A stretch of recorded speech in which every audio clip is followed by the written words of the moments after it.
Chicos, vamos a conceptualizar qué es la diarrea crónica. Es un desorden intestinal caracterizado por evacuaciones blandas o líquidas, frecuentemente acompañadas de otros síntomas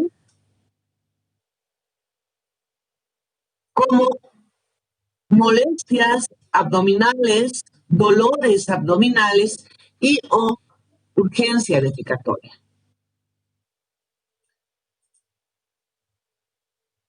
En las definiciones originales se requería de una frecuencia mayor a 3 evacuaciones por día y de un fecal superior a 200 gramos en 24 horas. Sin embargo, la mayoría de los pacientes con diarrea nos mencionan una disminución en la consistencia fecal como un síntoma predominante. E incluso muchos de ellos pueden continuar con su hábito catártico de 2 o incluso una deposición diaria. Lo que nosotros debemos indagar, y vamos a ver después, es que, cómo ha sido el hábito catártico en el último tiempo antes de que nuestro paciente vaya a la consulta.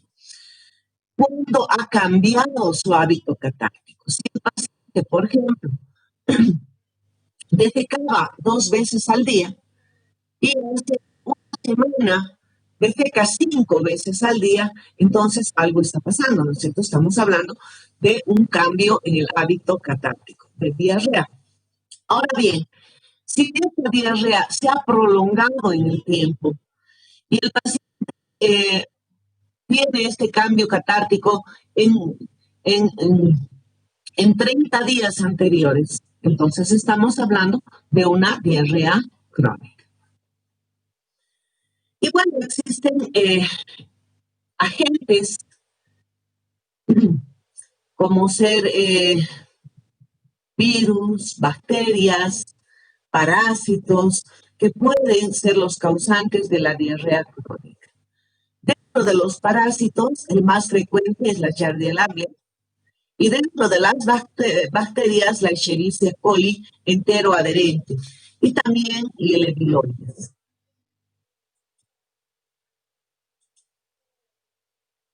¿Cuáles son los factores de riesgo en la diarrea crónica? Pacientes inmunodeprimidos por cualquier causa, no importa.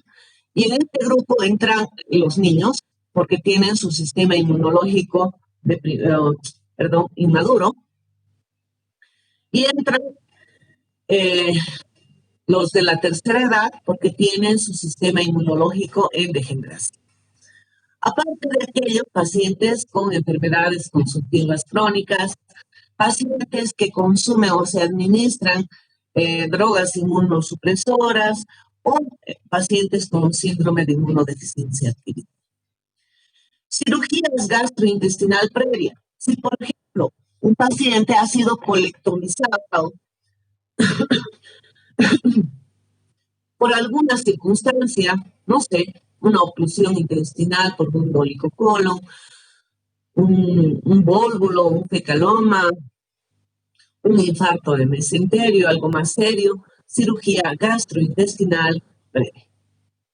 Radioterapia, pacientes con neoplasias de otros lugares, de otros órganos, y que están recibiendo radioterapia. Enfermedades metabólicas, y dentro de las enfermedades metabólicas tenemos la diabetes mellitus tipo 2, tenemos las enfermedades endocrinológicas como el hipertiroidismo, el hipotiroidismo, el consumo de alcohol y los homosexuales. Vamos a clasificar, de acuerdo a su fisiopatología, a la diarrea crónica en osmótica, secretora, alteración de la motilidad y la inflamatoria. Osmótica, secretora, por alteración de la motilidad y la inflamatoria. En cuanto a la osmótica, sus compañeros que han hablado de colon, de la anatomía y la fisiología del colon, nos han explicado esto muy detalladamente, ¿no? Ustedes saben que en la primera porción del colon, en el ciego, se absorbe el agua. Y al absorberse el agua, también se van a absorber otro tipo de solutos, lípidos, proteínas, hidratos de carbono, etcétera, ¿no es cierto? Y esta alteración entre la digestión y la absorción nos va a determinar en muchas circunstancias diarrea crónica. La secretora. En cuanto a la secretora, su nombre nos está indicando, no va a existir un aumento en cuanto a la secreción de líquido a nivel del intestino, ¿no? Vamos a ver, vamos a hacer una diferencia entre la diarrea secretoria y la diarrea osmótica. En cuanto a la diarrea osmótica, el volumen de las heces es menor a 200 ml en 24 horas. En cambio, en la secretora, como hay aumento de la secreción, ¿no? Entonces, es mayor a 200 ml en 24 horas.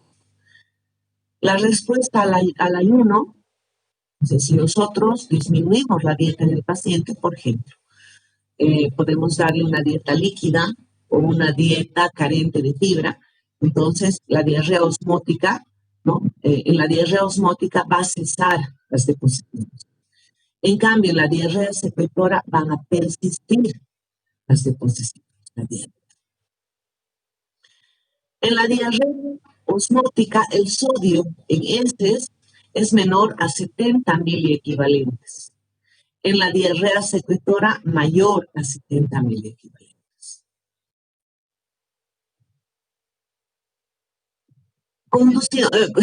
Conducta reductora. En la diarrea osmótica positiva, en la diarrea secretoria negativa.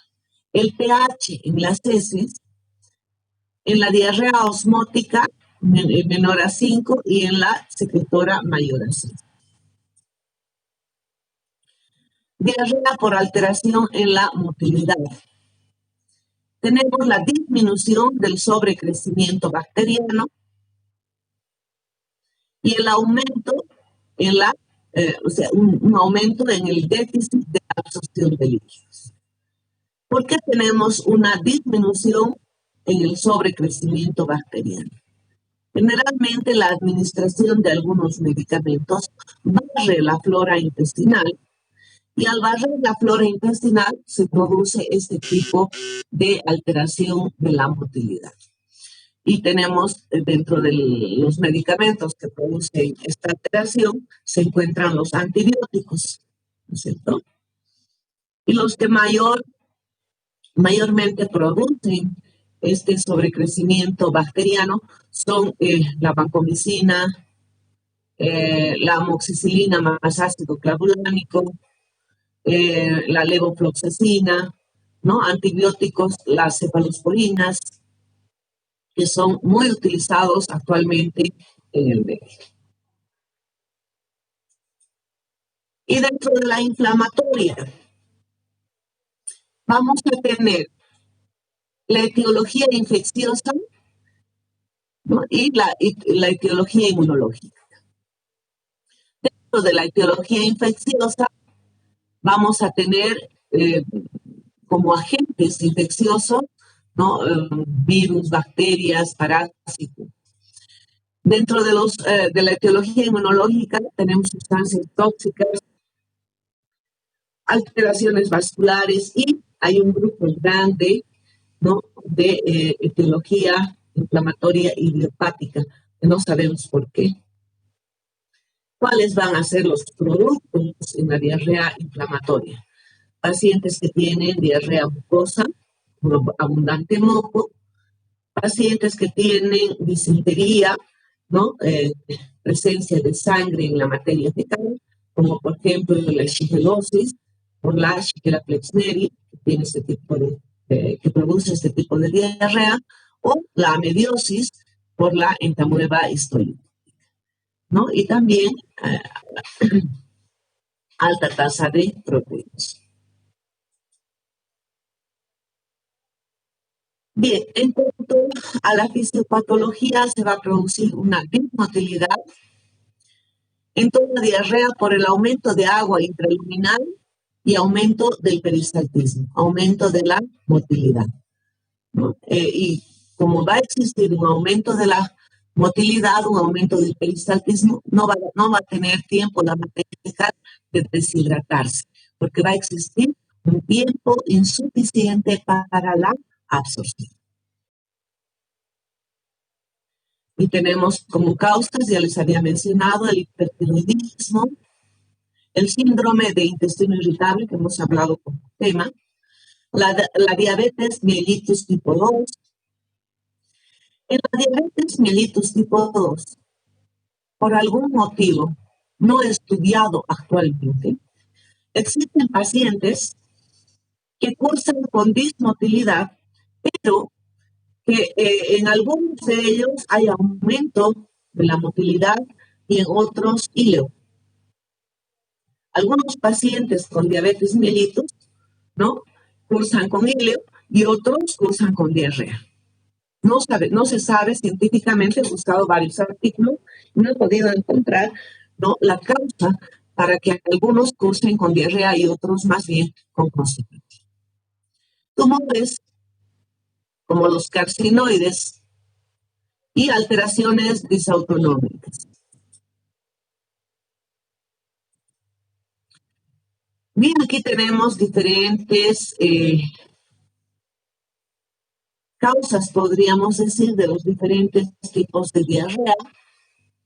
Tenemos, por ejemplo, la diarrea acuosa crónica osmótica, ¿no? El uso indiscriminado de drogas como laxantes, la mala absorción de carbohidratos, ingesta excesiva de carbohidratos poco absorbibles, la lactulosa, el sorbitol y manitol, por ejemplo, los chicles sin azúcar, frutas, personas que ingieren gran cantidad de frutas y sobre todo personas que tienen dentro de su dieta mucha fibra.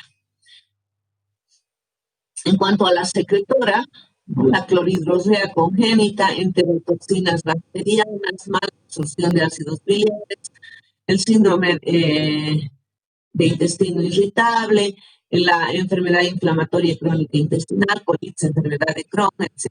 ¿Cierto? Causas endocrinológicas, enfermedad de Addison, hipertiroidismo, gastrinoma, lipoma, somatostatinoma, síndromes carcinoides, mastocitosis. Otros tumores que producen diarrea crónica inflamatoria, todos los agentes infecciosos que ustedes conocen y también procesos inflamatorios intestinales, neoplasias, diarrea crónica con esteatopenia, síndromes de mala absorción, enfermedad celíaca, alergia alimentaria, después el estudio tropical, la enfermedad de Whipple, síndrome de intestino crónico, síndrome de intestino corto, postquirúrgico, las isquemias mesentéricas, infarto agudo de miocardio, en los que se haya realizado una intervención quirúrgica con pérdida, no de colon. ¿Cómo hacemos el diagnóstico? Cuando un paciente tiene diarrea, en primer lugar, el médico debe realizar en su anamnesis algunas preguntas importantes para establecer el diagnóstico. ¿Desde cuándo se ha percatado el paciente de un cambio en su hábito catabólico? Cuando presenta diarrea. ¿Cuántas veces al día? ¿Cómo ha sido el cambio en cuanto a las características físicas de la materia fecal? ¿Se acuerdan ustedes? Les he mostrado la escala de Bristol. ¿Recuerdan? Entonces, la escala de Bristol la escala de Bristol también nos va a guiar. O sea, las deposiciones son líquidas, son mucosas, con presencia de sangre, se acompaña de algún otro síntoma, náuseas, dolor abdominal, que ha comido recientemente antes del cambio catártico, ha habido algún viaje de por medio y ahí tenemos la diarrea de viaje. Por ejemplo, ah, hay alguna enfermedad intestinal de fondo, eh, hay alguna administración de medicamentos, qué medicamentos se administran, cuál, en qué dosis, ¿no? Entonces, de esta manera, ¿no? Nos van a ayudar estas preguntas a establecer el diagnóstico etiológico de la diarrea crónica en nuestro país. En cuanto a la etiología, entonces, mayoría de las causas se producen por alteraciones fisiopatológicas a diversos niveles, ¿no? Tiene interés el enfoque diagnóstico basado en la presencia de características que van a distinguir entre una diarrea probable de origen funcional o de origen orgánico. En cuanto al enfoque diagnóstico, la historia clínica es la piedra angular para orientar el diagnóstico. Una anamnesis meticulosa nos va a dar el 80% de nuestro diagnóstico etiológico en la diarrea crónica.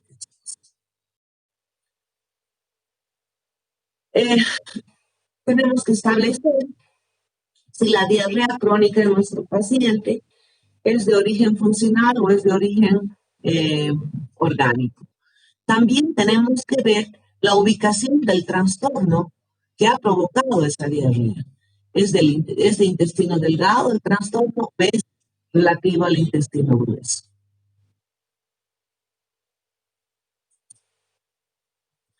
Bien, y en la anamnesis, ya hemos mencionado, tenemos que indagar sobre la frecuencia de las deposiciones, cuántas deposiciones en 24 horas, cambio del hábito catártico previo, características de las heces, tenemos que tomar en cuenta la escala de Bristol, el volumen de la deposición, presencia de productos patológicos para ver la naturaleza de la diarrea, si es orgánica o es funcional, ubicar el lugar del trastorno, si es el intestino delgado o es el intestino grueso. Peso en 24 horas inferior a 300 gramos por día es sugestivo de una diarrea funcional y peso superior a 1000 gramos día de consistencia líquida no nos va a hacer pensar en un trastorno de orden orgánico, generalmente pensar en un tumor neuroendocrino. Presencia de moco y sangre que va a darnos una orientación hacia una diarrea de tipo inflamatorio, que es predominante de colon. También puede verse en pacientes con neoplasias a nivel del colon, a nivel del recto, del asa sigma.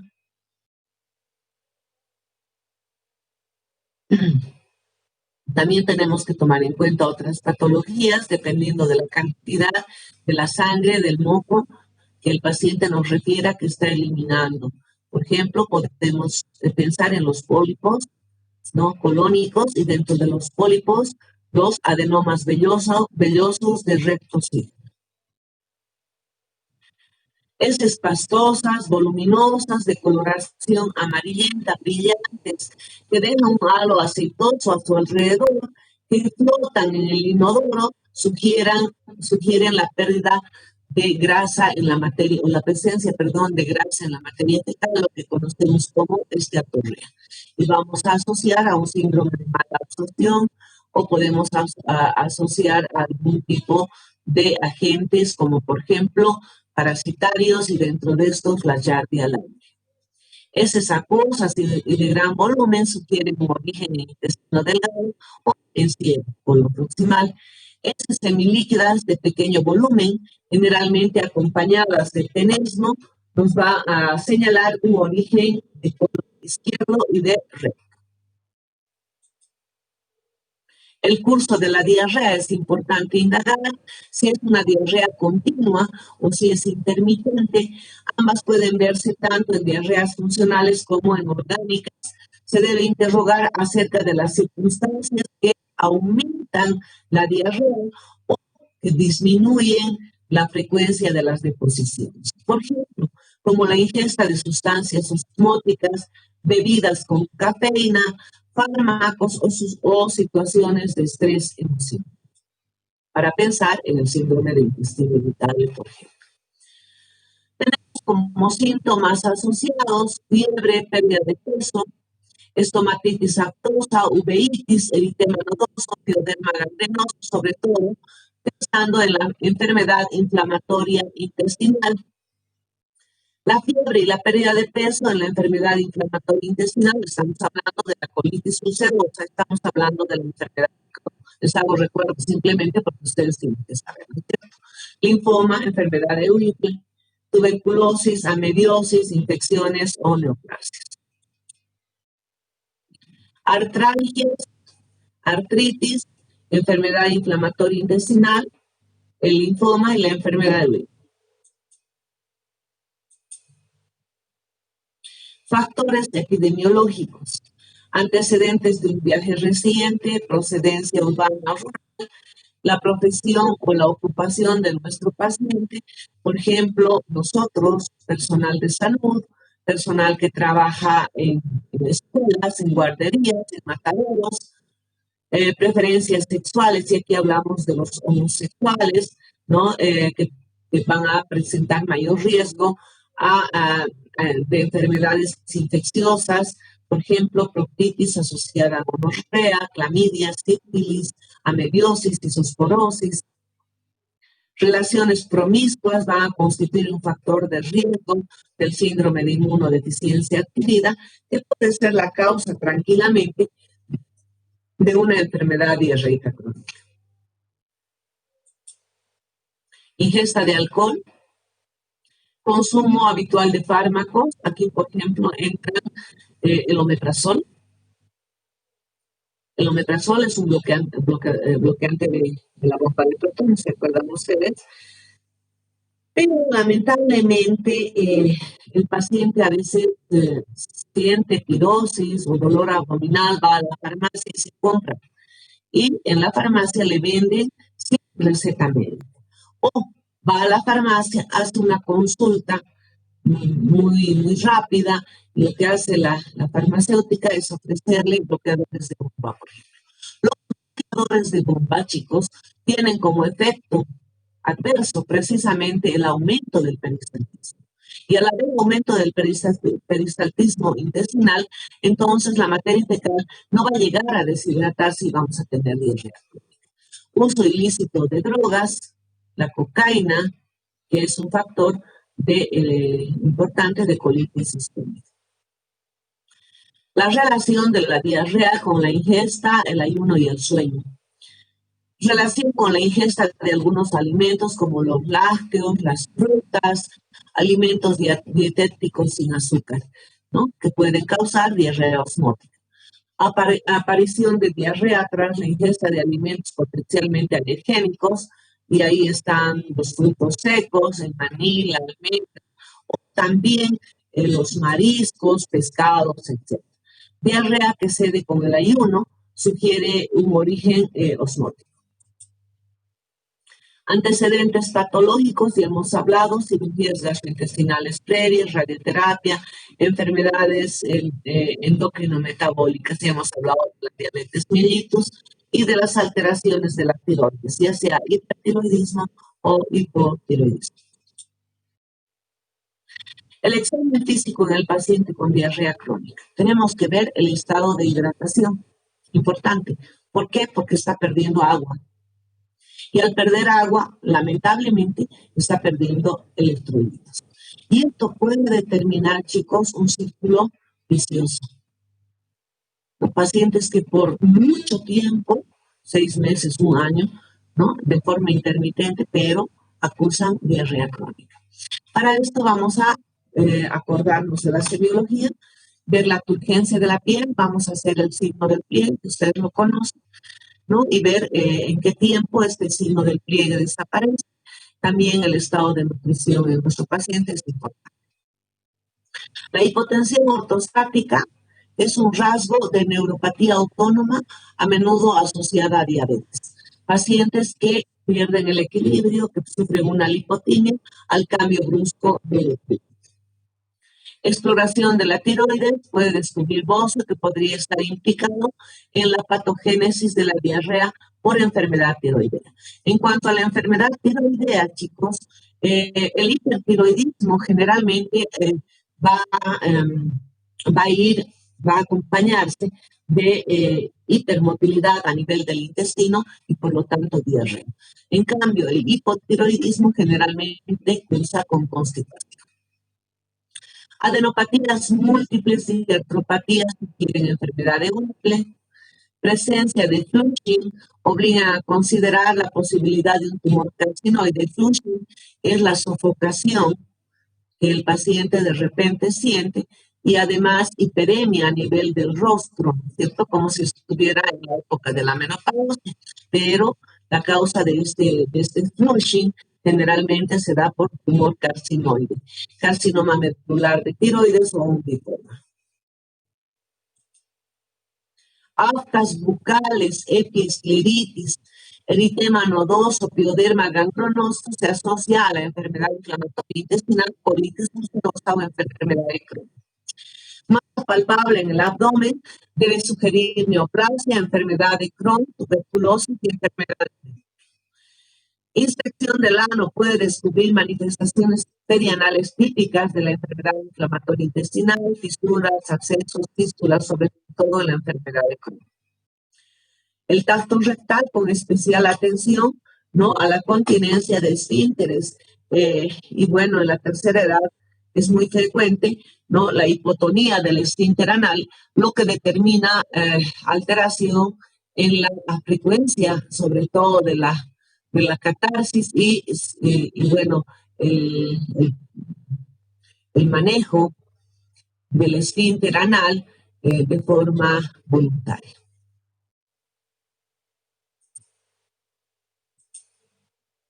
¿Qué exámenes complementarios tenemos que pedir a nuestro paciente? Lógicamente de rutina, esto no solamente al enfermo, al paciente con diarrea, sino a todos, un hemograma.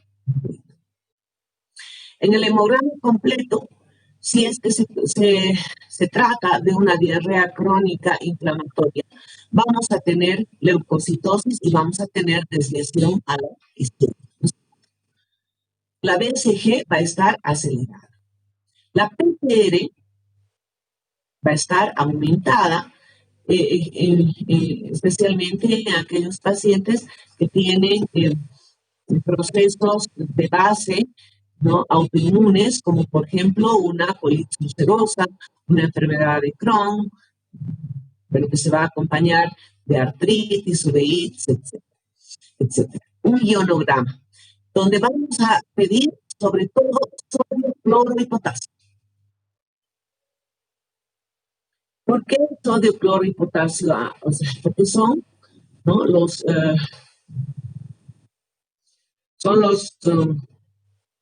electrolitos, ¿no?, que se pierden con mayor frecuencia cuando un paciente tiene una diarrea por mucho tiempo.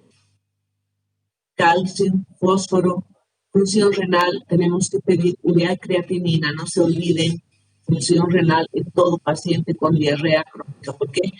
Porque no solo se pierde agua, esta pérdida del agua va a disminuir la bulimia y el paciente va a tener trastornos de orden renal, una insuficiencia prerrenal, ¿no es cierto? Entonces tenemos que ver cómo está su urea y cómo está su creatinina.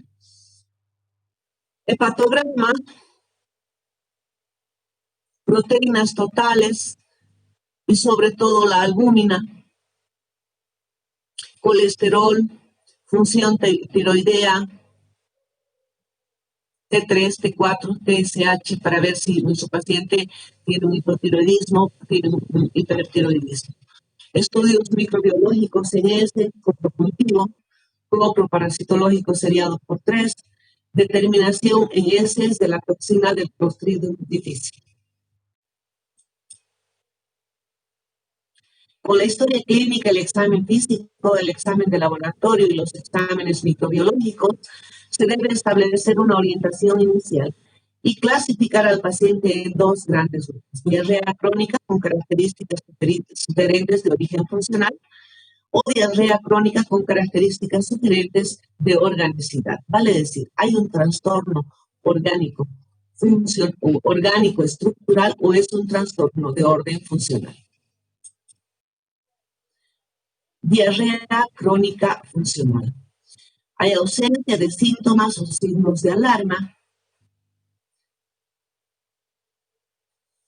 antecedentes familiares, enfermedad inflamatoria intestinal, celiaquía, cáncer de colon, la normalidad del examen físico y la ausencia de alteraciones en las determinaciones analíticas y microbiológicas. Dentro de esto se va a distinguir dos entidades: síndrome de intestino irritable que cursa con diarrea, porque ustedes saben que el síndrome de intestino irritable es una enfermedad psicosomática. Pero esta enfermedad inflamatoria, síndrome de intestino irritable puede cursar con diarrea o puede cursar con constipación. O puede cursar con diarrea alternante con constipación. Entonces tenemos que ver qué es lo que está pasando con nuestro paciente si estamos pensando en un síndrome de intestino irritable como causa de la diarrea crónica funcional.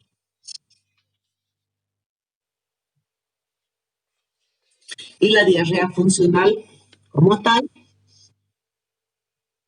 ante un paciente con diarrea acuosa con características funcionales como sin dolor abdominal, debemos descartar la colitis microscópica, diarrea inducida por malabsorción de ácidos biliares, todo lo que hemos visto, ¿no?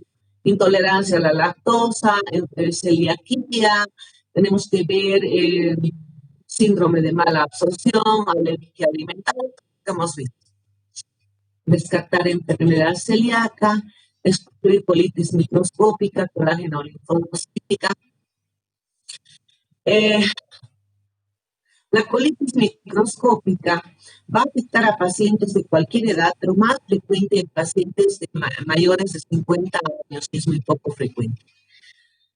Tenemos que ver la colonoscopia total con toma de biopsias, ¿no?, para establecer el diagnóstico, la respuesta al tratamiento y el pronóstico a largo plazo, ¿no? Son excelentes, permaneciendo la mayoría sin síntomas luego del tratamiento. Evaluar una posible mala absorción idiopática de ácidos biliares mediante la prueba de retención abdominal de 75 selenio hemotaurocolacto, que se abrevia SEHCAT. La diarrea mejora con la administración de colestiramina. La respuesta es tan espectacular que se considera una prueba terapéutica que puede ser una alternativa para el diagnóstico. Excluir mala absorción de azúcares, muy frecuente, puede encontrarse asociada y agravar los síntomas de otras enfermedades como la colitis colágena, la enfermedad celíaca, el síndrome de intestino irritable, mediante la prueba de aliento de hidrógeno. La diarrea orgánica, la diarrea inflamatoria, heces líquidas o semilíquidas, escasas en volumen, con presencia de moco, sangre, pus, urgencia por la defecación, tenesmo y dolor en hipogastrio, dolor abdominal de tipo cólico, muy frecuente la fiebre, y el examen de las heces puede mostrar leucocitos abundantes.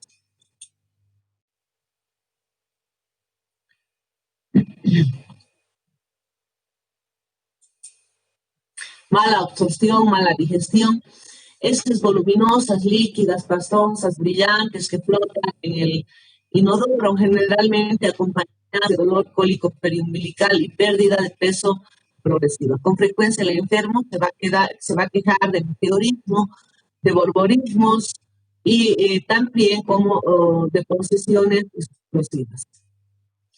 Debemos plantearnos la posibilidad de esteatorrea de origen pancreático, ¿no?, o enfermedad que lesiona la mucosa intestinal, pacientes con pancreatitis crónica, por ejemplo. En el primer caso, el diagnóstico puede confirmarse con tomografía abdominal o la resonancia magnética del páncreas, que va mostrarnos hallazgos de una pancreatitis crónica, pruebas dirigidas a explorar la función exócrina del páncreas, ¿no? Endoscopía con biopsia de la segunda a tercera porción duodenal para excluir cualquier enteropatía. Bien, chicos, ¿alguna pregunta? Vamos a quedar aquí. No nos va a dar más el tiempo. ¿Preguntas? Para yo tenía una pregunta. Quería saber qué significaba disautonomías. Por ejemplo, cuando nosotros hablamos del hábito constitucional del paciente, ¿no? Vamos a ver que existen pacientes que tienen predominio, ¿no?, del sistema autónomo o simpático o parasimpático. Cuando existe alteración, ya sea, por ejemplo, en los vagotónicos, ¿no?, existe alteración del parasimpático, entonces pueden cursar con alteraciones a nivel de la motilidad intestinal. No se refiere a eso. Alteraciones disautonómicas. Gracias, doctora. Vale. ¿Alguna otra pregunta, chicos? Doctora, disculpe. Mi compañera Alison me dijo que no pudo entrar a la clase y que se lo pidiera permiso, por favor, que tuvo un problemita. ¿Alison? Sí, no está en la clase. ¿Ya? Le voy a pedir licencia, ¿ya? Sí, ¿Alguna pregunta, chicos?